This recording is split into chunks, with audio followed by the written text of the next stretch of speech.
ব্যাংকের যেগুলো আগে একটু বলে নেই।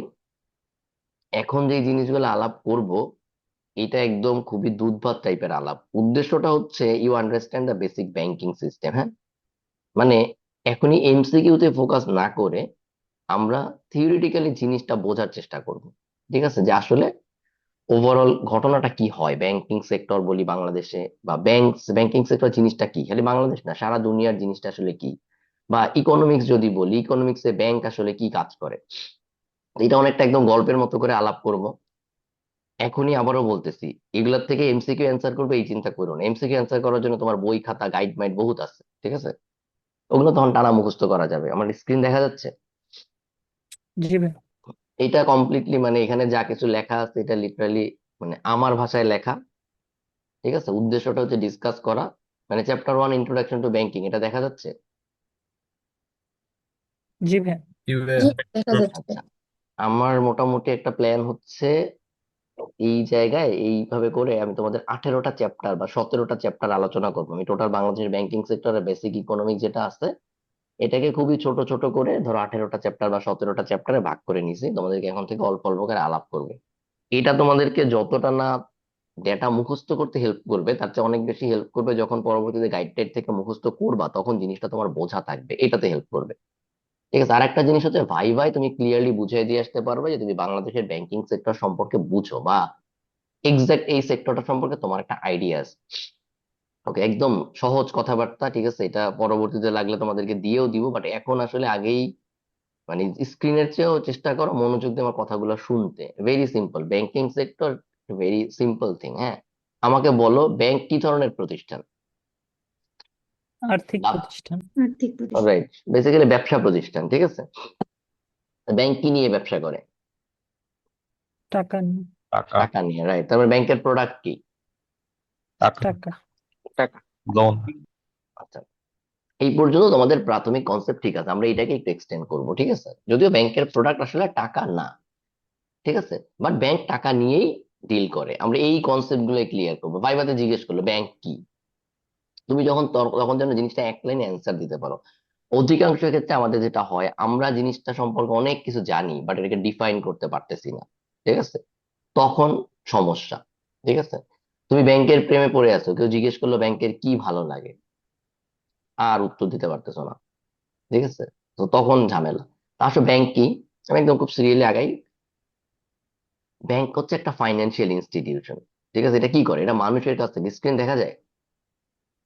জি ভাই। জি ভাই। ঠিক আছে, এটা দেখে থেকে অনেকটা রিডিং পড়ার মতোই। আমি আসলে তোমাদের সাথে ইন্টারাকশন গুলো আসবে, খুব ছোট ছোট নোট আকারে আমি নিয়ে নিছি এখানে। ঠিক আছে, যেন তোমাদেরকে মানে এগুলো একদম বাংলা কথাবার্তা, মানে আমি নিজের মতো করে নিজের ভাষায় লিখে নিছি। ঠিক আছে, মুখে মুখে বলছি আর টাইপ হয়েছে, এরকম একটা ব্যাপার। আচ্ছা দেখো, ব্যাংক আসলে দুইটা কাজ করে। মানুষের কাছ থেকে ডিপোজিট গ্রহণ করে। ডিপোজিট কাদের কাছ থেকে, মানুষ কারা, আমরা যারা ব্যাংকে অ্যাকাউন্ট খুলে টাকা রাখি। আমরা অনেকভাবে টাকা রাখি। আমরা রেগুলার ব্যবহার করার জন্য টাকা রাখি, কেন? কারণ আমার বাসায় টাকা রাখা সেফ না, বা টাকা রাখার মতো সুযোগ আমার বাসায় নাই। তো আমি ব্যাংককে দায়িত্ব দিচ্ছি, ভাই আমার হয়ে টাকাগুলো জমা রাখো। বিনিময়ে আমরা ওকে বছরে ধরো 500-700 টাকা ব্যাংকের অ্যাকাউন্ট চার্জ দেই, রাইট? অ্যাকাউন্ট ফি দেই না, যারা সেভিংস অ্যাকাউন্ট মেনটেন করি। জি ভাই। ঠিক আছে, এই এই যে জিনিসটা সে হচ্ছে মানুষের কাছ থেকে ডিপোজিট গ্রহণ করে। আর আমরা যে টাকাটা রাখছি ওই টাকাটাই আবার লোন হিসেবে অন্য অনেককে দেয়। কাদেরকে দেয়? যার টাকা দরকার, যার হাতে এই মুহূর্তে টাকা নাই, সো ধার দেয়া। এখন একটা জিনিস খেয়াল করো, এই সেম কাজটা আমরা আমাদের ব্যক্তিগত লেভেলে করি। তোমার কাছে যে উদ্বৃত্ত টাকা থাকে, তুমি এটা কি বাসায় কোনো একটা জায়গায় রাখো বা তোমার হাতে আছে, তাই না? কোন একটা ফ্রেন্ড যখন তোমাকে বলে দোস্ত আমার এই 5 দিনের জন্য 1,000 টাকা ধার দিতে পারবি, তুমি তখন ওকে 1,000 টাকা ধার দাও। তুমি এই ধারটা কোথা থেকে দাও? এই মুহূর্তে তোমার কাছে যে উদ্বৃত্ত টাকা আছে, তাই না, সেটা থেকে দাও না? জি ভাই। তুমি আজকে খাওয়া দাওয়া করতে পারবা না, এই অবস্থায় কি তুমি কাউকে টাকা দিবা? এই 1,000 টাকা ওকে দিয়ে না দিলে ভাই। তুমি আর খাইতে পারবা না, দিবা না। সো এই সেম কাজটাই ব্যাংক করে দেয়। ঠিক আছে, যার এই মুহূর্তে টাকা নাই তাকে টাকা ধার দেয়, কিন্তু এই ধার দেওয়ার মাধ্যমে ব্যাংক আসলে ওর কাছ থেকে একটা ইন্টারেস্ট নেয়। ঠিক আছে, একটা মুনাফা নেয়। যে ভাই তুমি যদি আমার কাছ থেকে 100 টাকা নেও, যখন ফেরত দিবা আমাকে 110 টাকা দিতে হবে। যত বেশি দেরি করে দিবা তত বেশি টাকা দিতে হবে। তার মানে খেয়াল করো, ব্যাংক মিডল ম্যান হিসেবে দুই গ্রুপের কাছ থেকে টাকা নেয়, বাট দুই কারণে নেয়। তুমি ডিপোজিট রাখতেছো তাই তোমার কাছ থেকে টাকা নেয়, কারণ সে তোমাকে এই সেবাটা দিচ্ছে, তোমার টাকার নিরাপত্তা, তোমার হয়ে সেই টাকাটাকে সংরক্ষণ করা, এইসব কারণে সে তোমার কাছ থেকে একটা চার্জ নেয়। আর যার টাকা পয়সা এই মুহূর্তে নাই, তাকে ধার দেয়, এই ধার দেওয়ার কারণে, এই ধার যে দিছি এইটার কারণে একটা ফি নেয়। ক্লিয়ার? এই পর্যন্ত ক্লিয়ার? জি ভাইয়া, কথা বলতে হবে জি না তো ভাইয়া। বুঝবো না ভাই, জি এমনি ভাই, জি গলা ভাই, টলা ভাই। ভাঙা, তার মধ্যে ক্লাস নিতে আসছি, একটু কথা বলো ভাই। ঠিক আছে, এখন দেখো তুমি তাহলে আলটিমেটলি যদি এক লাইনে বলতে চাও, হ্যাঁ, যে ব্যাংক কি, এগুলো আমি দেখো এই এক লাইনে যে ভাইবার অ্যান্সারের জন্য এখানে মার্ক করে রাখছি। ঠিক আছে, দেখতে পাচ্ছি, স্ক্রিন দেখা যাচ্ছে, যে অ্যাটলিস্ট পরীক্ষায় যেন পরে যেন এই এক লাইন, তুমি যদি এই এক লাইন বলো তোমার পেঁচানোর কিছু না, এটা অ্যান্সার। ব্যাংক হলো সঞ্চয় আর ঋণের মধ্যে সংযোগকারী প্রতিষ্ঠান। ক্লিয়ার? জি ডিপোজিট ভাই, আর জি লোন, ভাই। এই। ভাই। তারপরে বাকি এতক্ষণ যা উদাহরণ আমি বললাম সেটা হচ্ছে এই। ঠিক আছে, তোমার বোঝার সুবিধার জন্য এক লাইনে খুবই একদম সহজ ভাষায় লেখা, এটা আমি এমন লেখার সময় চিন্তা করছি যে 11-12 এর যে কেউ যারা মোটামুটি জিনিসগুলো সম্পর্কে সামান্যতম ধারণা আছে তারাও যেন বুঝতে পারে। ঠিক আছে, এখন একটা ব্যাংক কেন দরকার আসলে, দেখো, ব্যাংকের কারণটা হচ্ছে, এগুলো কিন্তু ডিরেক্টলি মানে পরীক্ষা টার্গেট করেই লেখা, কিন্তু তোমার আন্ডারস্ট্যান্ডিং এর জন্য আপাতত ডিসকাস করা। ঠিক আছে, এমসিকিউ এর জন্য না। তুমি পরীক্ষা যদি রিটেনে আসে তখন এগুলো লিখতে পারবা, কিন্তু আগের জন্য জিনিসগুলো বোঝা থাকে, তুমি যদি মুখস্থ না করো। আমি মুখস্থ বিদ্যা সবার শেষে প্রেফার করি।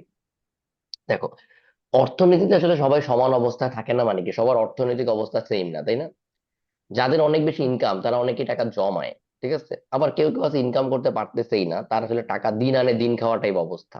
ঠিক আছে, এই পরিস্থিতিতে টাকাকে সচল রাখার জন্য, মানে একজনের পকেট থেকে টাকা আর একদিকে যাবে, এই জিনিসটা চালু রাখার জন্য, ঠিক আছে, আমাদের ব্যাংক দরকার। তাহলে একটু আগে আমরা যেটা দেখলাম, ব্যাংক কি করে, দেখো, কিছু মানুষের অতিরিক্ত টাকা থাকে, তাই না, যেটাকে আমরা বলতে পারি সারপ্লাস। তার অতিরিক্ত আছে, প্রয়োজনের অতিরিক্ত, অতিরিক্ত মানে কি, তার দৈনন্দিন খরচের প্রয়োজনের অতিরিক্ত আছে। আর কিছু মানুষের তার চেয়ে কম আছে, তারা ডেফিসিট এই অবস্থায় আছে, তাই না? এই দুই পক্ষকে কানেক্ট করে দেওয়াটাই ব্যাংকের কাজ। এটার জন্যই ব্যাংক দরকার। যদি ব্যাংক আমাদের না থাকে বা ব্যাংকিং সিস্টেম না থাকে, তাহলে এই দুই গ্রুপের মধ্যে কোনো আনুষ্ঠানিক সংযোগ সম্ভব না। তখন টাকা যদি এক জায়গা থেকে আরেক জায়গায় ফ্লো না করে, মানি ফ্লো না হয়, তখন কোনো ধরনের কোনো ব্যবসা বাণিজ্য হবে না। সহজ কথায় বললে মানি ফ্লো মানে হচ্ছে বিনিময়। তোমরা ছোটবেলায় যদি 9-10 এর বই বা তার আগে পড়ে থাকো, বিনিময় প্রথা মানে কৃষক ধান উৎপাদন করে আর একজন জামা কাপড় বানায়, দর্জি, এই দুজনের মধ্যে তো বিনিময়টা হতে হবে, তাই না? যদি মানি জি ফ্লো ভাইয়া। বন্ধ হয়ে যায় তখন এই বিনিময় হবে না। দেখা যাবে দর্জির কাছ থেকে না জামা কাপড় না পাওয়ার কারণে কৃষক উলঙ্গ আছে, কৃষকের কাছ থেকে ধান পান না পাওয়ার কারণে দর্জি না খেয়ে আছে। এই বিনিময়ের যে মাধ্যমটা, এটাই আসলে টাকা, এবং সেই টাকার ফ্লোটা নিশ্চিত করা, মানে কৃষকের কাছ থেকে টাকা দর্জির কাছে যাবে, দর্জির কাছ থেকে টাকা কৃষকের কাছে যাবে, এই ফ্লোটা আসলে ব্যাংক মেনটেন করতেছে। কিভাবে, এখন আসলে যেটা আমরা আলোচনা করলাম, অতিরিক্ত টাকা, এই কনসেপ্টটা একটু চিন্তা করো। এতক্ষণ তো দর্জি আর ধান দিয়ে বলতেছে, তখন তুমি টাকার পার্সপেক্টিভে রিলেট করতে পারতেছো না। এখন আসো, সমাজে দুজন ব্যক্তি আছে, একজন হচ্ছে প্রচন্ড ধনী কৃষক, সে ধান পান উৎপাদন করে তার যতটুকু দরকার ততটুকু সে রাখছে, সে ব্যবহার করে, তার যা লাগে না সেটা তার কাছে উদ্বৃত্ত আছে এই ধান। ঠিক আছে, এইটা সে বিক্রি করলো কিছু মানুষের কাছে যাদের আবার ধান দরকার খাওয়া দাওয়া করার জন্য, সে বিক্রি করে সে টাকা পাইলো, এই টাকাটা তার কাছে আছে। এখন খেয়াল করো, কিছু মানুষ আছে সমাজেই যারা কাজ করতে চায় কিন্তু সে কাজ করতে পারতেছে না। কেন? কাজ করার জন্য তার পুঁজি দরকার। সে কি করতে চায়? সে একটা দোকান দিতে চায়, হ্যাঁ, যেই দোকানে নিত্য প্রয়োজনীয় কিছু জিনিসপত্র বিক্রি হবে। কৃষক তখন তার টাকাটা ওই লোকদের ধার দিবে, ধার দিয়ে বলবে, হয় তুমি ব্যবসা করো, তোমার ব্যবসা করে যে টাকা আসবে সেই জায়গা থেকে আমার এই টাকাটা আবার শোধ করে দিও। তখন কৃষকের কাছ থেকে সেই মানুষগুলোর কাছে টাকাটা যাচ্ছে, কৃষকের সঞ্চয় থেকে, সঞ্চিত অর্থ থেকে টাকাটা তার কাছে যাচ্ছে। সে নতুন একটা দোকান দিল, সেই দোকান থেকে তার ব্যবসা বাণিজ্য হইতেছে। তার মানে কৃষকের কাছে সঞ্চিত যে অতিরিক্ত ধান, সেই ধান টাকায় কনভার্ট হইলো, টাকা কনভার্ট হয়ে সেই টাকা আর একটা নতুন বিজনেস ইনিশিয়েট করলো, তাই না? এখন ওই বিজনেসটা মনে করো দোকানপাট না হয়ে যদি হয় মাইনিং ইউনিট, মাইন মানে ধরো খনির থেকে সে তেল তুলে, তখন আলটিমেটলি আমাদের নতুন একটা কমপ্লিটলি নতুন একটা প্রোডাক্ট মার্কেটে আসলো, যেটা হচ্ছে তেল। কোত্থেকে আসলো? সেই কৃষকের দেয়া টাকার থেকে। তার মানে এই যে সঞ্চিত অর্থ যদি কোনোভাবে ফ্লো করা যায় মার্কেটে, মানুষের মাঝে, তখনই নতুন নতুন প্রোডাক্ট আমাদের জীবনে আসবে। বুঝতে পারতেছো? জি ভাই তার জি মানে ভাই, জি ভাই। এই জায়গাটা একটা কনসেপ্ট তোমাকে খুব ভালো মতো বুঝে যাইতে হবে, নইলে থার্ড চ্যাপ্টারে গিয়ে বুঝতে পারবা না। সেটা হচ্ছে, সমাজে যত বেশি ঋণ পাওয়া সহজ বা লোন পাওয়া সহজ, তত নতুন নতুন ব্যবসা আসবে, অথবা বর্তমান ব্যবসা তত বেশি এক্সপান্ড করবে। এই যে কৃষকের উদ্বৃত্ত টাকার থেকে আমরা বেকার কিছু মানুষকে কি দিছিলাম, লোন, নতুন দোকান করার জন্য, তাই না? অথবা নতুন ব্যবসা করার জন্য, নতুন গবেষণা করার জন্য, হোয়াট এভার। এটাই ছিল লোন। এটা কি বুঝতে পারছো? যে কোনো ধরনের ধার, সেটাই কি লোন। জি ভাই তার মানে নতুন সৃষ্টি হবার জন্য আমার কি দরকার বলো? লোন দরকার। লোন দরকার। আসলে লোন ছাড়াও আরেকটা হইতে পারে, আমার সঞ্চিত অর্থ দরকার। বাট এই ফ্লোটা যত বেশি থাকবে, সঞ্চিত অর্থই আসলে কারো সঞ্চিত অর্থই অন্য কারোর জন্য লোন, তাই না? জি ভাই ক্লিয়ার? তার মানে দুইটা একই কথা। সঞ্চিত অর্থ থাকলেই সেখান থেকে লোন দেওয়া পসিবল। ঠিক আছে, উদ্বৃত্ত কারো কাছে থাকলেই সেখানে লোন দেওয়া পসিবল। লোন দেওয়া যত সহজ হবে, তত টাকার ফ্লো বেশি। টাকার ফ্লো বেশি থাকা মানেই কি হবে? সমাজে নতুন নতুন ব্যবসা আসবে, নতুন নতুন উৎপাদন হবে। ক্লিয়ার? জি ভাই জি ভাই। এই যে কৃষক একজনকে টাকা দিবে, সঞ্চিত অর্থ দিবে, এর রিস্ক আছে, ও টাকা ফেরত দিবে কি দিবে না, তাই না? হুম। এই জন্য একটা প্রাতিষ্ঠানিক স্ট্রাকচার দরকার। সেই প্রাতিষ্ঠানিক স্ট্রাকচারটাকে ব্যাংক। ব্যাংক। একটা নিয়ম কানুনের মধ্যে, তুমি যদি আমার টাকা ফেরত না দাও, তোমাকে পুলিশ দিয়ে আমি ধরাই দিব, তোমার নামে মামলা করব। এই সবার হয়ে, সকল উদ্বৃত্ত টাকা যাদের আছে তাদের হয়ে এই লোন দেওয়ার প্রসেসটা হ্যান্ডেল করে ব্যাংক। আবার তুমি যে ওই লোককে টাকা ধার দিতা, তাকে কি বলতো? ব্যবসা করে আমাকে টাকা দিও, তোমার ব্যবসার থেকে। আমরা নর্মালি এখন অনেক স্মল স্কেল ইনভেস্টমেন্ট করি, যে আমার টাকা দিয়ে তুমি ব্যবসা করো, যে প্রফিট হবে তার একটা পোর্শন আমাকে দিও, তাই না? জি ভাই ব্যাংকেও একই কাজটা করো। ব্যাংকে তুমি যে টাকাই রাখো, ব্যাংক তোমাকে সেটার বিনিময়ে ইন্টারেস্ট দেয়, তাই না? হুম। জি ভাই কিন্তু এই ইন্টারেস্টটা একটা ডিফারেন্স হচ্ছে, ইন্টারেস্টটা রিস্ক ফ্রি ইন্টারেস্ট। কেন? তোমার ব্যাংক থেকে লোন নিয়ে যারা ব্যবসা করছে, তারা ব্যবসায় লাভ করুক বা লস করুক, তোমার যে ফিক্সড ইন্টারেস্ট 5%, 6%, 10%, এইটা ব্যাংক তোমাকে দিবেই, গ্যারান্টেড, রাইট? তাই না? জি ভাই তার মানে তোমার আসলে এখানে রিস্ক ফ্রি ইন্টারেস্ট। এটা তোমার আসলে এখানে কোনো রিস্ক নাই, এই ইনভেস্টমেন্টটাই রিস্ক ফ্রি। তুমি যে ব্যাংকে টাকা রাখতেছো, খেয়াল করবা, যেখানেই রিস্ক কম সেখানেই প্রফিটের পরিমাণ খুবই কম। যেখানে রিস্ক যত বেশি, সেখানে প্রফিট তত বেশি। ক্লিয়ার? সো চলো এবার একটু জীবনমুখী শিক্ষা নেই। জীবনে যেহেতু রিস্ক নিতে পারবা, তার অ্যাচিভমেন্ট তত বেশি হবে। তুমি 10টা জায়গায় রিস্ক নিবা, 9.99 জায়গায় তুমি লস খাবা। বাট 0.01 যেই জায়গাটায় লাভ হবে, ওই এক ধাক্কায় জীবন চাঁদে চলে যাবে। বুঝছো? তো স্টার্ট টেকিং রিস্ক মানে each and every day, each and every moment. ঠিক আছে, এটা অর্থনীতির কনসেপ্ট, যদিও যেখানে রিস্ক বেশি সেখানেই প্রফিট বেশি। ঠিক আছে, বাট রিয়েল লাইফে উঠতে বসতে রিস্ক নিতে হবে। রিস্ক নিতে নিতে তোমার রিস্ক টেকিং মাইন্ডসেট তৈরি হবে। ক্লিয়ার? মানে এটা শেখার কোনো উপায় নাই। কি বলছে বুঝছো? জি ভাই কথা কি শোনা যাচ্ছে? ঠিক আছে, জি ভাই। একদম জি ভাই ক্লিয়ার। এটা একদম এভাবেই হইতে হবে, যে আমি লাইফে রিস্ক নিয়েই চলবো। আচ্ছা, অনেকেই বলে আপনার তো সুযোগ ছিল, মানে অমুকের তো সুযোগ ছিল, বাপের টাকা ছিল, রিস্ক নিয়েছে। বাপের টাকায় কোনোদিন রিস্ক নেওয়া হয় না। ঠিক আছে, ফ্যামিলির টাকায় family. Risk is a mindset. Risk taking is a mindset. ঠিক আছে, এখানে এটার সাথে কোনো রিলেশন। তাইলে যদি সব ব্যবসায়ীর মায়া বলো ব্যবসায়ী হইতো, ঠিক আছে, তা তো হয় না, হয়? আবার সব চাকরিজীবীর মায়া বলো কোনোদিন কোনোদিন ব্যবসায় যাইতে পারতো না, সেটা কোনোদিন হয়? সবার ক্ষেত্রে হয় না। তো এটা আসলে মাইন্ডসেট। এবার আসলে ব্যাংকের প্রকার।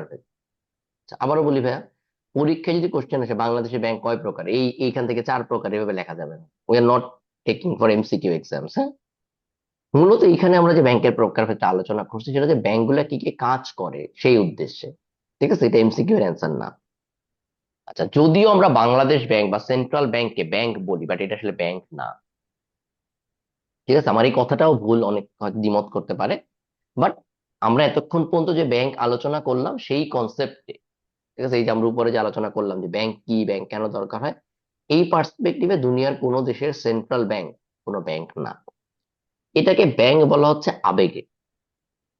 ঠিক আছে, আবেগে মানে কি? সেটা কারণটা হচ্ছে, দেখো, এটাকে বলা হচ্ছে ব্যাংকারদের ফাদার অথবা প্যারেন্ট। দ্যাটস ওয়াই ব্যাংক বলতেছি। ঠিক আছে, যে ব্যাংকের বাপ মা তো ব্যাংকই হবে, ওই কনসেপ্টে আমরা ব্যাংক বলতেছি। বাট যে কোনো দেশের সেন্ট্রাল ব্যাংক বলতেছি প্রধান ব্যাংক, এবার বাংলাদেশ, এটার নাম হচ্ছে বাংলাদেশ ব্যাংক, আমরা একটু পরে এটা ডিটেলস দেখবো। এর মূল কাজ হচ্ছে যত অন্যান্য ব্যাংক বা ব্যাংকিং টাইপের, আবারও খেয়াল করো, ব্যাংক বা ব্যাংকিং টাইপের অর্থনৈতিক প্রতিষ্ঠান আছে তাদেরকে নিয়ন্ত্রণ করা, তারা যেন একে অন্যের সাথে মারামারি কাটাকাটি না করে, একটা নির্দিষ্ট নিয়ম অনুসারে চলে, এইটা সেন্ট্রাল ব্যাংক নিয়ন্ত্রণ করবে। একই সাথে ব্যাংকে যারা টাকা পয়সা রাখবে, ব্যাংক থেকে যারা লোন নিবে, তাদের স্বার্থ রক্ষা করবে। তার মানে আলটিমেটলি এটা কমপ্লিটলি এমন একটা প্রতিষ্ঠান যার একমাত্র কাজ হচ্ছে রুলস অ্যান্ড রেগুলেশনস মেনটেন করা। ক্লিয়ার? জি ভাইয়া।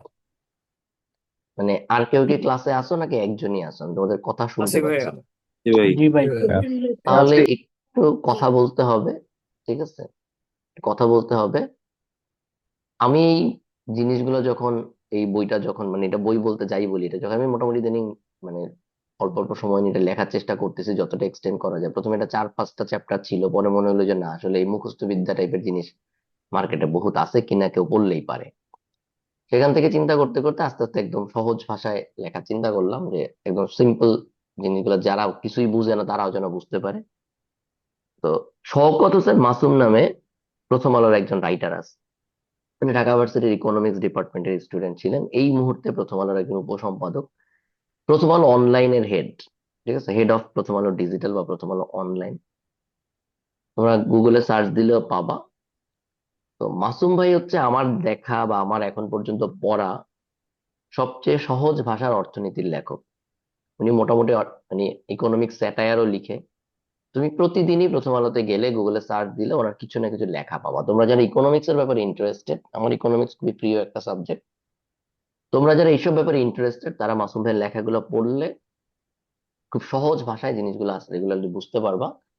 যেহেতু ব্যাংকটা নিয়ে এখন রেগুলার খেয়াল করতেছো, আমি নামটা এই জন্য বলে রাখলাম, শওকত হোসেন মাসুম, ঠিক আছে? তো যেটা বলতে, আমি এটা লেখার সময় চেষ্টা করছি যে মাসুম ভাই যে সহজ সহজ ভাষা ব্যবহার করে, যে কেউ বুঝতে পারে ওরকম করে রাখতে, ঠিক আছে, যে কঠিন কিছু না হোক। আচ্ছা আসো, কমার্শিয়াল ব্যাংক, আমরা ব্যাংক বলতে যা বুঝি এতক্ষণ জানি আলোচনা করলাম, এরাই কমার্শিয়াল ব্যাংক। এরা কি করে? ডিপোজিট নেয় আর কি, লোন দেয়। ক্লিয়ার? ঠিক আছে। আচ্ছা এবারে আসো ইসলামিক ব্যাংক, এটা বাংলাদেশের ক্ষেত্রে, তো এটা সারা বিশ্বের ক্ষেত্রে আলোচনা করতেছি, এটা বাংলাদেশের ক্ষেত্রে ধরো, বা যেসব দেশে ইসলামিক শরিয়া ভিত্তিক ব্যাংক আছে, এদের একমাত্র ডিফারেন্সটা হচ্ছে এরা তোমাকে ইন্টারেস্ট দেয় না। তারা যেটা দেয় সেটা হচ্ছে প্রফিট শেয়ারিং, যে আমাদের কাছ থেকে টাকা নিয়ে যারা ব্যবসা করছে, ওই ব্যবসায় যে লাভ হইছে, সেই লাভ এবং লস দুইটা হিসাব করে বছর শেষে যতটুকু থাকবে আপনাকে ওইটার ভাগ দিবে। এটা কি বুঝতে পারছো? জি ভাই। জি ভাই। তার মানে তুমি যে 5% 6% বলতেছিলাম ইন্টারেস্ট পাবা টাকা রাখলে গ্যারান্টেড, ইসলামিক ব্যাংকের কনসেপ্ট এরকম না। তাদের কনসেপ্ট হচ্ছে না, তুমি আমাকে 100 টাকা দিছিলা, তোমার উদ্বৃত্ত 100 টাকা থেকে আমি একজনকে 60 টাকা দিছি আর একজনকে 40 টাকা লোন দিছি। যাকে 60 টাকা দিছি সে আমাকে বছর শেষে তার লাভটা হয়ে, তার ওখান থেকে লাভ আসছে সব মিলে ধরো 10 টাকা। আর যাকে 40 টাকা দিছিলাম তার কাছ থেকে লাভ আসছে 8 টাকা, 18 টাকা, তাহলে টোটাল এই 18 টাকা, তুমি যে 100 টাকা দিছিলা, এই 100 টাকার পক্ষে এখন তাহলে ব্যাংক একটা পোর্শন নিবে, আর তুমি একটা পোর্শন পাবা। এইভাবে করে এখন যদি কেউ লস খায় তাহলে তোমাকে লসও নিতে হবে। ঠিক আছে, এরকমই কনসেপ্ট, বাট মোটামুটি সৌভাগ্য যে দেখা গেছে যে না, ব্যাংকগুলো লস খায় না, ঠিক আছে, লসে থাকে না তারা। এই আচ্ছা, স্পেশালাইজ ব্যাংক, স্পেশালাইজ ব্যাংকগুলো হচ্ছে যে স্পেসিফিক কিছু কাজের জন্য একটা ব্যাংক তৈরি করা। যেমন শুধু কৃষকদের টাকা জমা রাখা আর লোন দেওয়ার জন্য আমরা একটা ব্যাংক করলাম, নাম দিলাম কৃষি ব্যাংক। এটা একটু স্পেসিফিক ভাগ করা থাকবে যে এদের বাইরে কোনো কাজে সে ব্যবহৃত হইতে পারবে না, কেউ সেখানে টাকা রাখতে পারবে না, কেউ লোন দিতে পারবে না। আবার ধরো প্রবাসীদের জন্য, ধরো একটা সার্ভিস দেওয়ার জন্য, যে আপনি যখন বিদেশে যাবেন, আপনার বাংলাদেশ থেকে কিছু টাকা নেওয়া লাগতে পারে বা বিদেশ থেকে আপনার টাকা পাঠানো লাগতে পারে, তো শুধুমাত্র তাদের জন্য একটা ব্যাংক। এখন দেখবো প্রত্যেকটা ব্যাংকেরই একটা ওমেন ডিভিশন আছে, তাই না, নারীদের জন্য আলাদা সেবা দেওয়ার। এই কাজগুলো কখন দরকার হয়? যখন ওই সংখ্যাটা অনেক বেশি বা ওই সংখ্যাটা সিগনিফিকেন্ট। তো প্রবাসীদের ক্ষেত্রে যেমন আছে প্রবাসী কল্যাণ ব্যাংক বাংলাদেশে, ঠিক আছে, কৃষি ব্যাংক।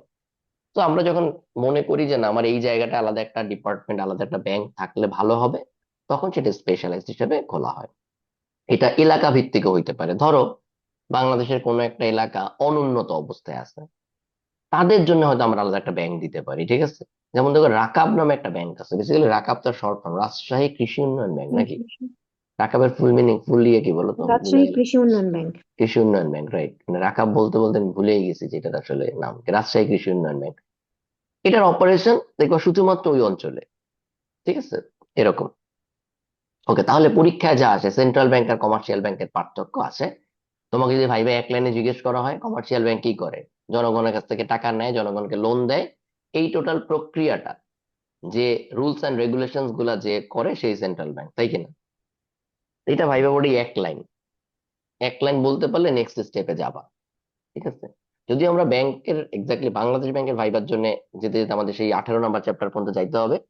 সব বোঝা হয়ে গেলে তখন কিছু ঠাড়া মুখস্থ করা যাবে, যেগুলো বুঝছি এখন এক্সাক্ট কঠিন কঠিন টার্ম গুলা ঠাড়া মুখস্থ করি। ওকে, এতক্ষণ যা যা আলোচনা করলাম তার যদি একটু সামারি করি, ব্যাংকের কাজ কি।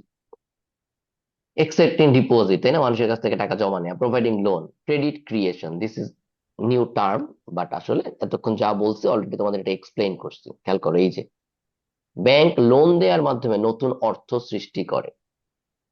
আসলে ব্যাংক টাকা সৃষ্টি করে না। লোন দিলে কি হয় বলো? নতুন ব্যবসা করার সুযোগ হয়। সেই নতুন ব্যবসা কি করে?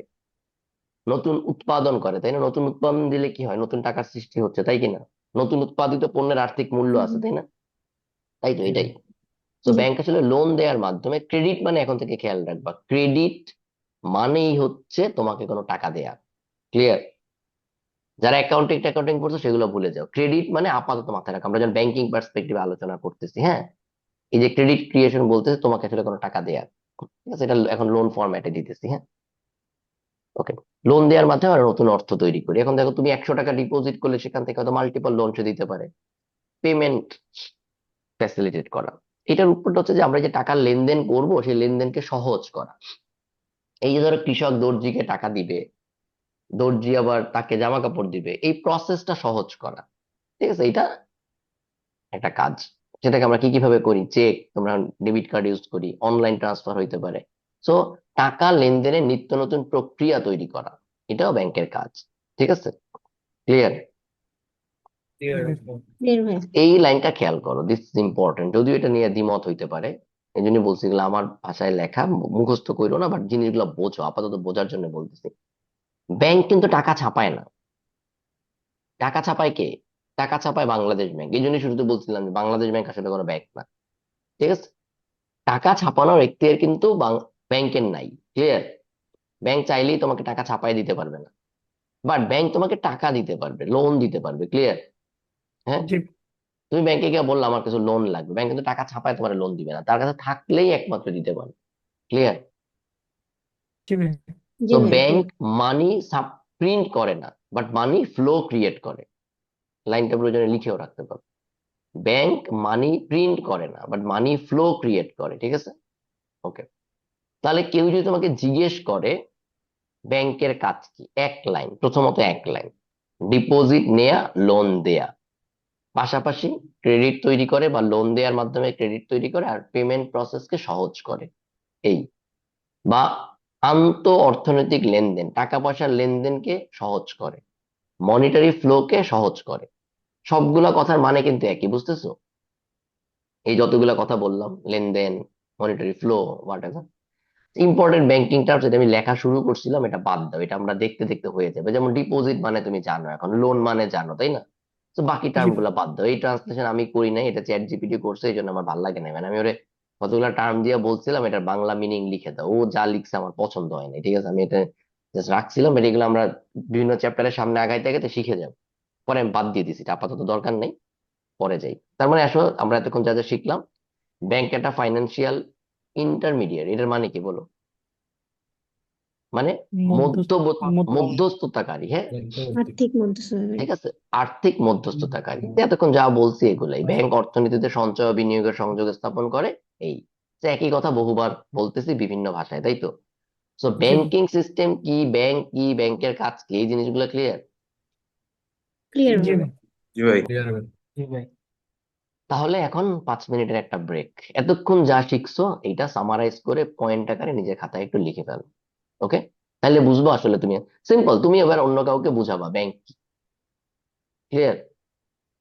লেখো যা মাথায় আছে, এতক্ষণ শোনার পরে যা মাথায় আছে সেটাই লেখো। ঠিক আছে, 5 মিনিট। তাহলে ইনস্ট্যান্ট নিজের ভাষায় লিখবা, এনে মুখস্থ করার কিছু নাই, নিজের ভাষায় বা লেখো। তোমাকে কেউ জিজ্ঞেস করছে, তোমার ছোট ভাই বোন কেউ জানতে চাইছে, ফ্রেন্ড জানতে চাইছে, ঠিক আছে, লেখো 5 মিনিট। 11টা 14 বাজে, বা রাইটিং রাইটিং তোমার এই রাইটিংটাই যে হোয়াট ইজ ব্যাংক, পরীক্ষা রাইটিং আছে। আমার কথা বুঝছো? তোমাদের কারো কথা আমি শুনতে পাচ্ছি না, মানে আমি কি হ্যাঁ, জি কানেক্টেড ভাই। বুঝতে আছি? পেরেছি ভাই, বুঝতে তাহলে জি পেরেছি। তোমার ভাই। রাইটিং এর টপিকটা হচ্ছে হোয়াট ইজ হ্যাঁ, ব্যাংক। বুঝতে পেরেছি। এই writing practice, what is bank করো। Writing practice, what is bank করো। হাইয়েস্ট 10 থেকে 12 লাইন হবে, সুন্দর সিম্পল সেন্টেন্সে লিখবা। ঠিক আছে, লেখো।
ওকে, লেখা শেষ হয়েছে?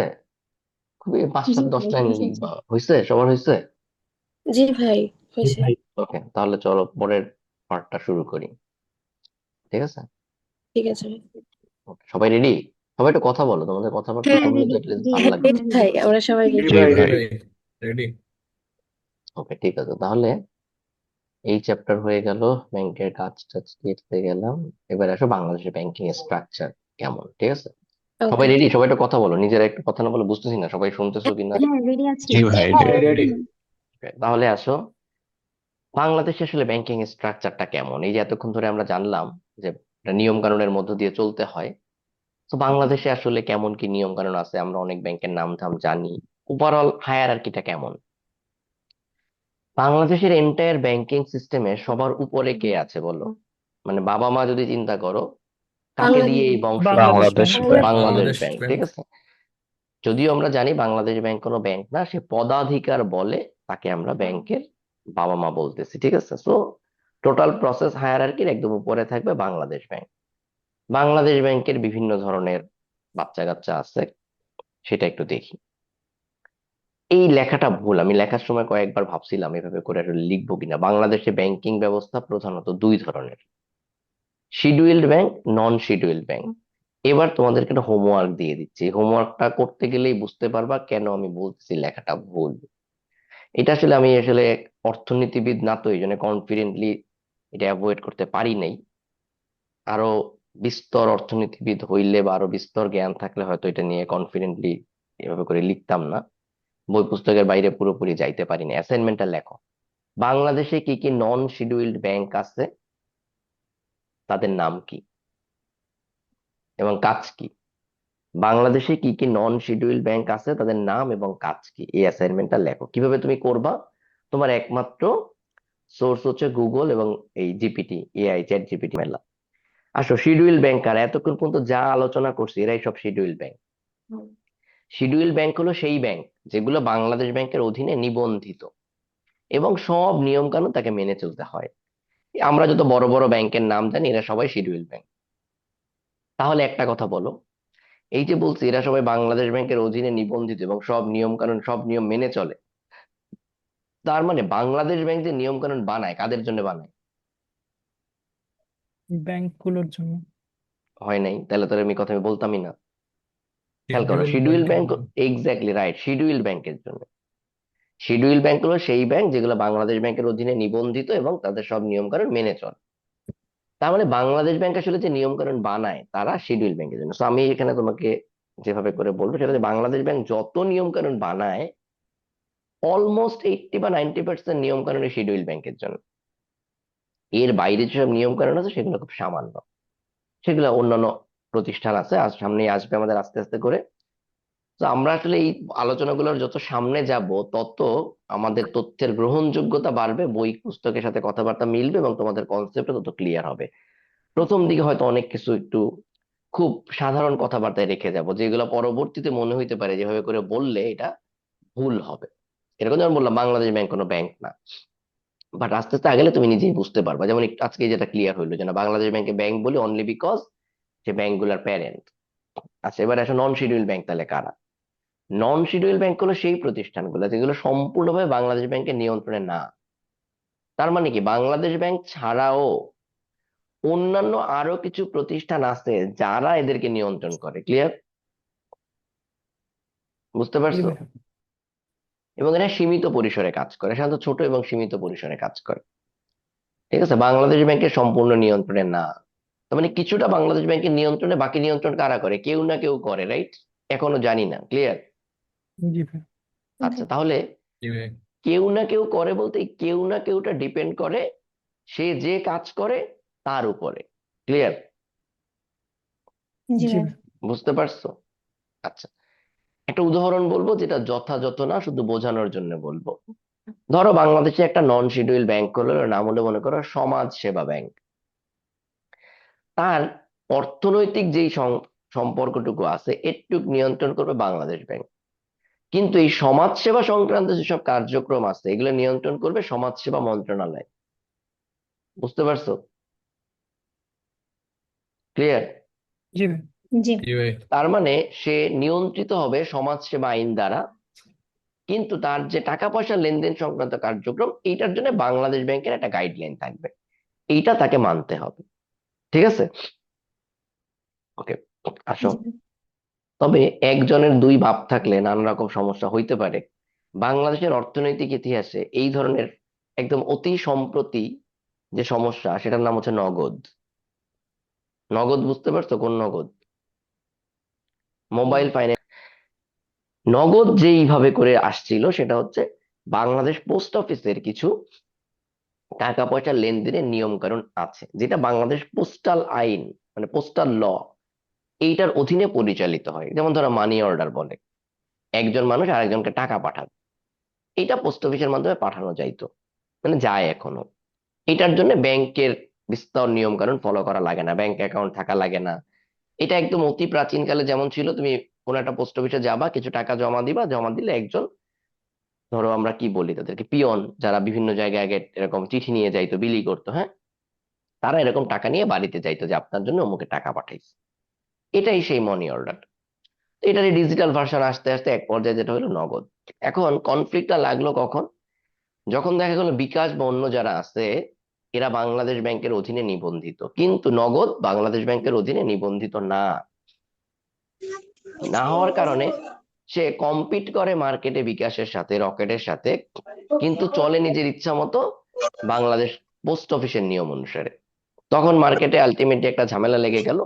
তখন বাংলাদেশ ব্যাংক এই জায়গায় হস্তক্ষেপ করলো, করে সে জানাইলো যে না ভাই এভাবে হইতে পারবে না, তুমি এই কার্যক্রম করতে চাইলে হ্যাঁ তুমি পোস্ট অফিসের কিছু নিয়ম কানুন অনুযায়ী থাকতে পারে, বাট সেক্ষেত্রে তুমি পাবলিকলি যদি এরকম আসতে চাও এটা হবে না, তাহলে তোমাকে পোস্ট অফিসের ওই নিয়ম কানুনের মধ্যেই থাকতে হবে। ঠিক আছে, তখন এটা নিয়ে আস্তে আস্তে নিয়ম কানুন হয়ে এখন এমএফএস হিসেবে নগদ আসছে। ঠিক আছে, তাহলে খেয়াল করো, আমাদের পরীক্ষায় বা ভাইবা বোর্ডে তোমার ধরনের প্রশ্ন নিয়মিত ফেস করা লাগতে পারে। লাগে যে শিডিউল ব্যাংক কি আর নন শিডিউল ব্যাংক কি, এক কথায় তুমি এখন মোটামুটি জানো, বাট ওই যে হোমওয়ার্কটা করলে আর একটু ক্লিয়ার হবে। ঠিক আছে, আচ্ছা এরপরে আসো শিডিউল ব্যাংক নিয়ে আমরা একটু ডিটেলস দেখবো, যে শিডিউল ব্যাংকগুলোর যে নিয়ম কানুনের কথা বলতেছি সেই নিয়ম কানুন গুলা কি কি। শিডিউল ব্যাংক হচ্ছে বাংলাদেশের প্রধান ব্যাংক যারা আছে এরা শিডিউল ব্যাংক, এরা বাংলাদেশ ব্যাংকের তত্ত্বাবধানে পরিচালিত। আমরা জানি দুইটা জিনিস লাল করে রাখা, কি কি দেখো, দুইটা জিনিস লাল করে রেড কালিতে সিআরআর মার্ক করে রাখা, এসএলআর মানে বাকি যারা এখানে আসো তোমরা কি অন্ধ কানা? না ভাই, দেখতে পাচ্ছি তো সিআরআর এন্ড দেখছি। এসএলআর। লাল কালিতে যে দুটো জিনিস দেখা যাচ্ছে এই দুটো জিনিস কি বলো? এবং এসএলআর সিআরআর এসএলআর এই দুটা জিনিস না জানলে বাংলাদেশ ব্যাংকে চাকরি হবে না। আবার বললো এই দুটো জিনিস কি কি দেখা বলো, কোনো মতেই হবে না, এগুলো না জানলে ভাইবা ওর পারই করতে হবে। আচ্ছা এই দুটো জিনিস আমরা আরো ডিটেলসে শিখবো, আপাতত এই দুটো জিনিস আমরা জানি না, এই চিন্তা করে আমি লাল মার্ক করে রাখছি। আপাতত শুধু টার্ম দুইটা শেখো, ধরো এখন আমরা জানি না, আজকের ক্লাসে জানবো, একটু পরে জেনে যাবো, বাট এগুলা পরীক্ষার হলে ভাইবা বোর্ডে কোনো সময় আসা মাত্র তুমি যদি 1 সেকেন্ড উত্তর করতে লেট করো you will be kicked out right at on that moment. ঠিক আছে, শিডিউল ব্যাংক মানেই এই দুইটা টার্ম, এখন থেকে তুমি যখনই শিডিউল ব্যাংক বুঝবা তখনই বলবা সিআরআর আর কি এসএলআর এসএলআর এসএলআর, তার আগে দুইটা টার্ম বলবা ডিপোজিট এন্ড লোন। তার মানে শিডিউল ব্যাংককে যদি বলে শিডিউল ব্যাংক সম্পর্কে কি জানো লিখো, প্রথম দুইটা শব্দ লিখবা কি? Deposit loan and deposit loan আর তারপর সিআরআর এসএলআর এই চারটা শব্দ আগে লিখে রাখতে হবে, তারপরে বাকি যা লেখার লেখো। ঠিক আছে, মানে Okay. বলো যাকেই বলো। তাহলে এখনো ধর এই দুটো সম্পর্কে জানি না, ওকে উদাহরণ টুদাহরণ লেখা আছে কিছু, ভুগে যুগে থাকলো। আসো শিডিউল ব্যাংকের কাজ, এই যা অলরেডি আমরা এতক্ষণ আলোচনা করে আছি ব্যাংকিং সিস্টেমের কাজ কি ওগুলাই। তার মানে শিডিউল ব্যাংকের মূল জিনিসটা কি, ফুললি রেগুলেটেড, আর তারা হচ্ছে যত ধরনের ব্যাংকিং কার্যক্রম আছে ফুল সার্ভিস দেয়। ঠিক আছে, এটাই যেগুলা অলরেডি এতক্ষণ ধরে পড়তেছি। এবারে আসো বাংলাদেশে কি কি ধরনের শিডিউল ব্যাংক আছে।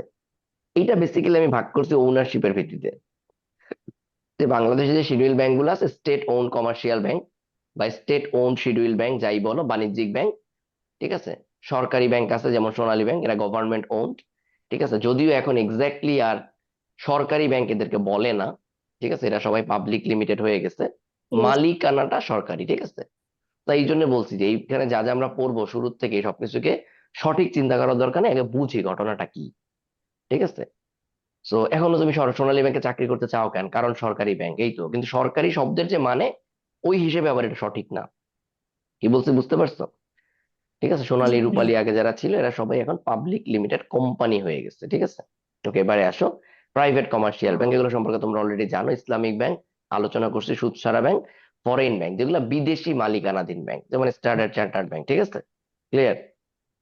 ওকে, তো এখানে জি আবার ওই ভাই মালিকানাধীন হিসাবেও না, মানে ওভারঅল কি কি টাইপের ব্যাংক আমরা রেগুলার দেখি ওই হিসেবে বেসিক্যালি আমি করছি, স্পেসিফিক কোনো ক্লাসিফিকেশনের আন্ডারে ফেলা যায় নাই, অথবা ফেলতে চাইও নাই জোর করে, জাস্ট পারপাস গুলা বোঝা।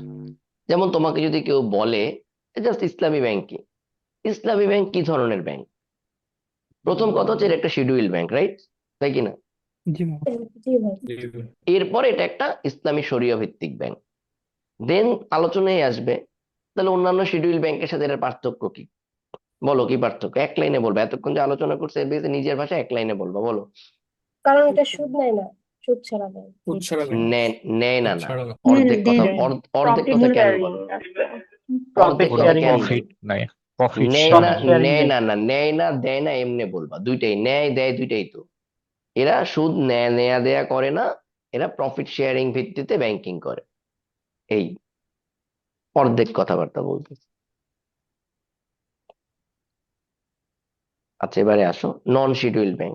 অলরেডি আলোচনা করছি, ঠিক আছে, জাস্ট আরেকবার একটু রিপিট করে যাই। যেগুলো পূর্ণাঙ্গ ব্যাংকিং সেবা দেয় না, তাই না, ছোট বা বিশেষ কোনো উদ্দেশ্যের জন্য সব প্রতিষ্ঠান তৈরি করা হয়, ঠিক আছে।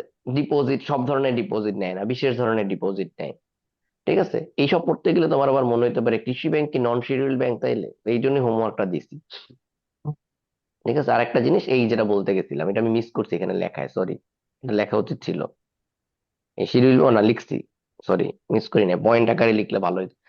শিডিউল ব্যাংক আর নন শিডিউল ব্যাংকের মধ্যে তোমাকে যে পার্থক্য বলতে বলে, তুমি এক নাম্বার যেমন বলবা বাংলাদেশ ব্যাংকের দ্বারা সব পুরোপুরি পরিচালিত, নন শিডিউল ব্যাংক বাংলাদেশ ব্যাংক দ্বারা পুরোপুরি পরিচালিত না।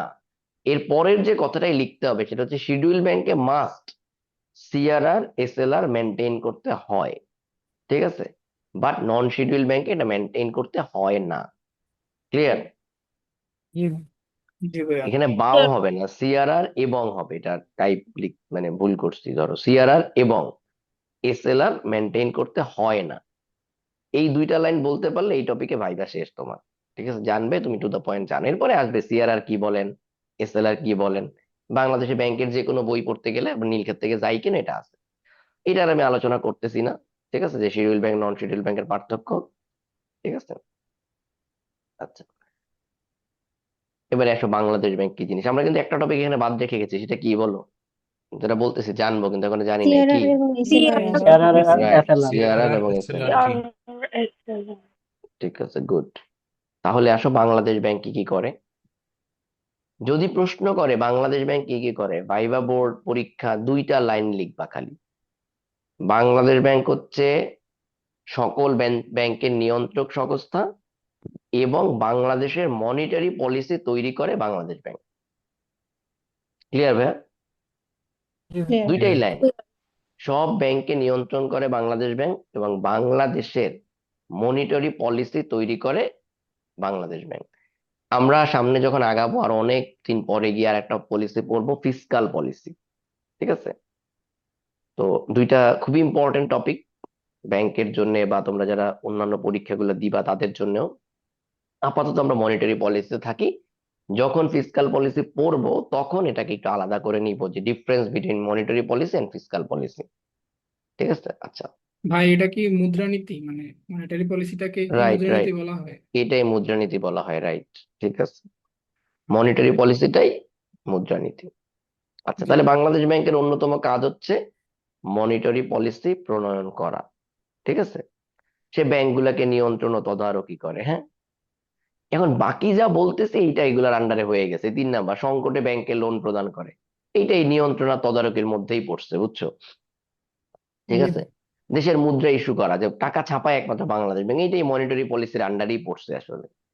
যদি একটু বিশেষ ধরনের কাজ বলে, একটু খুব সিগনিফিকেন্ট বলে আলাদা করে লিখছি, বুঝছো, নাহলে দেখা যাবে যে আমাদের চোখ এড়ায় যাবে, এই আর কি। এই লাইনটা একটু খেয়াল করবা। বাংলাদেশ ব্যাংক অর্থের প্রবাহ বা মনিটারি ফ্লো নিয়ন্ত্রণ করে, বাট ফ্লোটা করে কে, করায় কে? তো তাদের যে বাংলাদেশ ব্যাংক। অন্যান্য বাণিজ্যিক ব্যাংকগুলা, ব্যাংক। শিডিউল ব্যাংকগুলা। রাইট, শিডিউল ব্যাংকগুলো, গুড গুড, অন্যান্য ব্যাংকগুলো। আর এই প্রবাহটা নিয়ন্ত্রণ করে কে? বাংলাদেশ বাংলাদেশ বাংলাদেশ কিসের ব্যাংক। মাধ্যমে, কিসের মাধ্যমে নিয়ন্ত্রণ করে? Monetary schedule policy bank, monetary policy নাও লোন লোন লোন প্রদান করার মাধ্যমে হ্যাঁ, ওইটাও বলতে পারো, বাট সংকটে। এটাও চিন্তা করো মনিটারি পলিসির মাধ্যমে, ঠিক আছে, ওকে। আচ্ছা, জি তো নাও তোমরা জিনিসগুলো যে বুঝতেছো এটা বোঝা যাচ্ছে তোমাদের কথাবার্তা শুনে। তো আসলে একটা জিনিস খেয়াল করো, আমরা যত কথাবার্তা বলতেছি ঘুরে ফিরে সব কিন্তু একই, তাই না?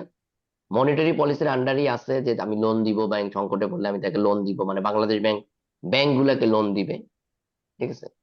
এইবার এই যে বলছিলাম বাংলাদেশ ব্যাংক কোনো ব্যাংক না, তবুও কেন তাকে ব্যাংক বলবো, এটা একটু পরেই তোমাদের কাছে ক্লিয়ার হবে, যখন আমরা অন্যান্য টপিক গুলা, মানে এই যে একটু পরে যে বাংলাদেশ ব্যাংক টাকা পাবে কোত্থেকে, বাংলাদেশ ব্যাংকে লোন দিব, টাকা পাবে কই? এই যে কোনো ব্যাংক সংকটে পড়লে, কোনো ব্যাংক সংকটে পড়লে যে বাংলাদেশ ব্যাংক লোন দিব, টাকা পাবে কই, বলো? সরকার দিবে। অন্য ব্যাংক থেকে নিবে। অন্য ব্যাংকের প্রিন্ট করবে। রাইট, অনেকে অলরেডি ধারণা করে উত্তর দিচ্ছে, অন্য ব্যাংক থেকে যে টাকা পাবে সেখান থেকে দিবে, বুঝছো। যেই ব্যাংকের এই মুহূর্তে সঞ্চয় বেশি আছে তারা আবার বাংলাদেশ ব্যাংকে টাকা জমা রাখে, বুঝতে পারছো। যেই ব্যাংকের এই মুহূর্তে টাকা পয়সা বেশি আছে তারা আবার বাংলাদেশ ব্যাংকে টাকা জমা রাখে। বাংলাদেশ ব্যাংক ওই জায়গার থেকেই আবার সংকটে থাকা ব্যাংকগুলোকে টাকা লোন দিবে। ক্লিয়ার? জি ভাই। কারণ বাংলাদেশ ব্যাংক তো শোনো, টাকা ছাপাইলে তো ইচ্ছা মতো ছাপানো যায়, ইচ্ছা মতো ছাপানো যাবে না। দুনিয়ায় সম্পদ সীমিত, তার মানে কি টাকাও সীমিত, রাইট? তুমি যতই টাকা ছাপাও তাতে আসলে টাকার মূল্য কমে, টাকার পরিমাণ কিন্তু বাড়ে না। এটা বুঝতেছো? মানে আমি তোমাকে সহজ ভাষায় বলি, খেয়াল করো। তুমি মনে করো এই মুহূর্তে আজকে 2026 সালে 100 টাকা আছে, তুমি আরো 1000 টাকা ছাপাইলা, তাহলে তোমার টোটাল টাকা আছে কত এখন? 1100 টাকা, তাই তো? এটা মনে করো 2026 সাল, এটা 2026 সাল, হ্যাঁ। আর এটা হচ্ছে মনে করো 3026 সাল। তুমি এই সময় টাকা ছাপাইয়া এটা বানাইছো এই 1100 টাকা। আসলে এক ফোঁটা টাকা পয়সা বাড়ে না আনটিল তুমি দুনিয়ায় সম্পদের পরিমাণ বাড়াইতে পারছো। ওই সময় 100 টাকায় যা কেনা যাইতো, যা করা যাইতো, এখন 1100 টাকায় তাই করা যায়। তো টাকা ছাপায় কোনো লাভ হয় নাই। ওই টাকা দিয়ে যা করা যাইতো সেটা একই পরিমাণ জিনিসই করা যাচ্ছে। তার মানে এখন এই 1100 টাকায় রিপ্রেজেন্ট করতেছে সেই 100 বছর, 1000 বছর আগের এই 100 টাকাকে। বুঝতে পারছো? জি ভাই, ভ্যালু কমে গেছে। মুদ্রাস্ফীতির সাথে এটা গেছে। বুঝিনি, আবার বলো। এটা কি মুদ্রাস্ফীতির বিষয়টা এটাই? এই কঠিন কঠিন টার্ম আইনো না আপাতত। এটার মধ্যে মুদ্রাস্ফীতি কোত্থেকে আসছে আপাতত এটা বলো তো। সহজ জিনিস। আপাতত 100 টাকায় যা কিনতে পারি, আমি যদি টাকা ছাপাই, সবার হাতে টাকা থাকবে, আলটিমেটলি যেটা হবে, এই যে চালের দোকানদার, সে দেখবে সবার হাতে টাকা বেশি, সে যখন কোনো কিছু কিনতে যায় তার বেশি টাকায় কিনতে হয়, সে চালের দাম বাড়ায় দিবেন। বলো। হ্যাঁ, বাড়াই দিবে। আলটিমেটলি কি হইলো, তুমি আগে 100 টাকায় যা কিনতে পারতে, এখন তুমি বেতন পাচ্ছ 1100 টাকা, কিন্তু 1100 টাকায় ওই আগের 100 টাকার জিনিসই কিনতে পারো। তার মানে যেটা বলতেছি, মার্কেটে টাকা যদি বাংলাদেশ ব্যাংক ইচ্ছা মতো ছাপায়, কোনো লাভ নাই। টাকা ছাপাইলেই টাকার পরিমাণ বাড়বে না, একমাত্র সম্পদ বাড়লেই টাকার পরিমাণ মার্কেটে বাড়ানো যাইতে পারে। ক্লিয়ার? কথা বুঝছো? ক্লিয়ার ভাই। হুম? হ্যাঁ, বুঝতে পারছি। এটাই। ওকে। ইনফ্লেশন যেটা, মুদ্রাস্ফীতি যেটা বলছো, হ্যাঁ কাছাকাছি একটা জিনিস অলরেডি, কিন্তু আমরা আপাতত মানে টার্মে না যাই, ঘটনাটা বুঝি, মানে বেসিক ইকোনমিক্স বুঝি বা ব্যাংকিং সিস্টেমটাকে বুঝি। টার্ম গুলো পরে মুখস্থ করবো, ওগুলোর জন্য বই আছে। এই যা পড়তেছো বা এইসব পড়ার জন্য এই ক্লাস ক্লাস করা লাগে, এগুলো ঠাড়া মুখস্থ করলেই হয়, কিন্তু মুখস্থ করে তো লাভ নাই। এই জন্য জাস্ট মানে বুঝবা না, টার্ম গুলা ক্লিয়ার করার জন্য, মানে অর্থনৈতিক সিস্টেম কেমনে চলে এটা ক্লিয়ার করার জন্য না তো কষ্ট করে কথাবার্তা বলতেছি। আচ্ছা আসো, তাহলে এই এই জায়গাটায় যা আছে এটা আমাদের ঠাড়া মুখস্থ রাখতে হবে যদি এখন বুঝো। বাংলাদেশ ব্যাংক সব ব্যাংকে নিয়ন্ত্রণ করে, এরা মনিটারি পলিসির মাধ্যমে এটা করে, ঠিক আছে? এবং এই অর্থের প্রবাহ নিয়ন্ত্রণ করে। তাও কিভাবে করে? মনিটারি পলিসির মধ্যে, মনিটারি পলিসির মধ্যেই আসবে একটা ব্যাংক কতটুকু লোন দিতে পারবে, ইন্টারেস্ট রেট কত হবে, জনগণকেও টাকা রাখলে সেই ব্যাংক দেউলিয়া হয়ে গেলে সেই টাকা কিভাবে জনগণকে ফেরত দেওয়া হবে, ব্যাংক থেকে কেউ টাকা পয়সা চুরি করে ফেললে তার কি কি শাস্তি হইতে পারে, এ ধরনের জিনিসপত্রগুলো সবকিছু, ঠিক আছে? এইটাই ওভারঅল বাংলাদেশ ব্যাংকের কাজ। আচ্ছা, এবারে আসো, ইভেন বাংলাদেশ ব্যাংক কখন টাকা ছাপাবে এটাও মনিটারি পলিসির আন্ডারই পড়বে, ঠিক আছে? আচ্ছা, তার মানে টাকা ছাপানোর এখতিয়ার একমাত্র কার বলো? বাংলাদেশ ব্যাংক। বাংলাদেশ ব্যাংক। আর বাংলাদেশ ব্যাংকের ছাপানো টাকা মানুষের কাছে পৌঁছে দেওয়ার দায়িত্ব কার? অন্যান্য ব্যাংকগুলো, শিডিউল ব্যাংক। রাইট, শিডিউল অন্যান্য ব্যাংক। ব্যাংক। রাইট। এই পৌঁছে দেওয়ার যে নীতিমালা, যে কিভাবে পৌঁছে দিবে, সেই নীতিমালার নাম কি? Monetary policy. Monetary monetary policy. Policy. Very simple জিনিসপত্র, ঠিক আছে, গুড। বুঝলে যেটা হবে, সহজ ভাষায় লিখতে পারবা। মুখস্থ করলে যেটা হবে, ওই গড় গড় করে মানে উগলায় দিয়ে আসতে হবে, তার থেকে আগে বুঝো, জিনিসগুলো খুবই সহজ। স্পেশালাইজড ব্যাংক, স্পেশালাইজড ব্যাংক আর নন শিডিউল ব্যাংক মিক্স করে ফেলো না, অ্যাসাইনমেন্টটা করলে আশা করি ক্লিয়ার হয়ে যাবে, ঠিক আছে? স্পেশালাইজড ব্যাংকগুলো নিয়ে অলরেডি আলোচনা করছি। কৃষি ব্যাংক যেমন কৃষকদের লোন প্রদান করার জন্য বানানো হয়েছিল। তো লোন প্রদান করতে হইলেই তো কি লাগবে বলো? লোন প্রদানের আগের ধাপ কি? ডিপোজিট গ্রহণ। Deposit, right? তার মানে কৃষকের টাকা এসে জমাও রাখবে, রাইট? বেসিক ব্যাংক বানানো হয়েছিল শিল্প খাতকে সহায়তা দেওয়ার জন্য, ইন্ডাস্ট্রিয়াল সেক্টরকে, প্রবাসী কল্যাণ ব্যাংক, ঠিক আছে? সো এটা অলরেডি আলোচনা করছি, আর এদিকে যাচ্ছি না। তো বাংলাদেশের ব্যাংকিং সিস্টেম ব্যবস্থার মধ্যে তাহলে কি কি আছে? দুই ভাগে বিভক্ত, শিডিউল আর নন শিডিউল ব্যাংক। শিডিউল ব্যাংক পুরোপুরি বাংলাদেশ ব্যাংক দ্বারা নিয়ন্ত্রিত, সব ধরনের ব্যাংকিং কার্যক্রম তারা করে যেগুলো আমরা জানি। নন শিডিউল ব্যাংক খুব সীমিত কাজ করে, বাংলাদেশ ব্যাংক পুরো সিস্টেমকে নিয়ন্ত্রণ করে। আর এই যে এটা যেটা বলছেন এসপিএফ, এগুলো বানানো, মানে এসপিএফ মানে কি বলে? State owned. এই যে এখানে লিখে রাখছিলাম, দেখো, স্টেট ওন পাবলিক এই প্রাইভেট আমি নিজে ভুলে গেছিলাম। এই যে এইটা, যে কি কি টাইপের ব্যাংক আছে, যদি এগুলা যদি মনে করো পরীক্ষায় লিখতে চাও, বাংলাদেশের ব্যাংকিং সেক্টর সম্পর্কে লিখো, তখন যেন ভুলে টুলে না যাও, ঠিক আছে? কি বলছি বুঝছো? এই জি ভাই এরকম করে আলোচনা করতে পারো। তো বাংলাদেশে এইটা একটা টাইপ আলোচনা করছে, আর উপরে দেখো আর একটা টাইপ আলোচনা করছিলাম, এই যে এরকম, ঠিক আছে? ঘুরে ফিরে একই কথা, এটা আলোচনা করছিলাম ওনারশিপের পার্সপেক্টিভে। তোমাকে যদি জানতে চায় বাংলাদেশে কি কি ধরনের ব্যাংক আছে এগুলো সম্পর্কে লিখো, সেন্ট্রাল ব্যাংক লিখবা, কমার্শিয়াল ব্যাংক লিখবা, ইসলামী ব্যাংক লিখবা, স্পেশালাইজ ব্যাংক লিখবা। ওইটা লিখতে গিয়ে আবার লিখবা কোনটার মালিককে। কমার্শিয়াল ব্যাংকের মধ্যে কে লিখবে, এই দেখো কমার্শিয়াল ব্যাংকের এটার মধ্যেই হয়তো তোমার ওই দুটা টার্ম চলে আসবে, এই দুটা স্টেট ওন আর প্রাইভেট, তাই না? বুঝছো? ঠিক জি আছে। আবার ফরেন ব্যাংকও তুমি ওটার আন্ডারে দিয়ে দিতে পারবা, মালিকানার উপরে ভিত্তি করে। কমার্শিয়াল ব্যাংকের মধ্যে মালিকানার ভিত্তিতে তিন ভাগে ভাগ করতে পারো, তাই না? ঠিক আছে। আচ্ছা, জি আবার তুমি এটাও বলতে পারো ফরেন ব্যাংক মানে তো আসলে প্রাইভেট ব্যাংক, যেহেতু মালিক সরকার না, তাও হইতে পারে। কথা বুঝছো? বাট আমরা প্রাইভেট বলতে বোঝাচ্ছি যেগুলা বাংলাদেশি মালিকানাধীন প্রাইভেট ব্যাংক, আর ফরেন বলতে বোঝাচ্ছি কি, বিদেশি মালিকানাধীন বিদেশি প্রাইভেট মালিকানা ব্যাংক। ঠিক আছে। তো তুমি এখন যতটা তোমার যদি বুঝো, তাহলে তুমি যেমনে লিখতে চাও লিখবা, কোনো সমস্যা নাই, ঠিক আছে? এই মোটামুটি আমাদের আহ ইয়ে জিনিসগুলা এখন পর্যন্ত যদি বাংলাদেশের ব্যাংকিং সেক্টর চিন্তা করি, এভাবে করেই কাজ করে এখন। ওকে।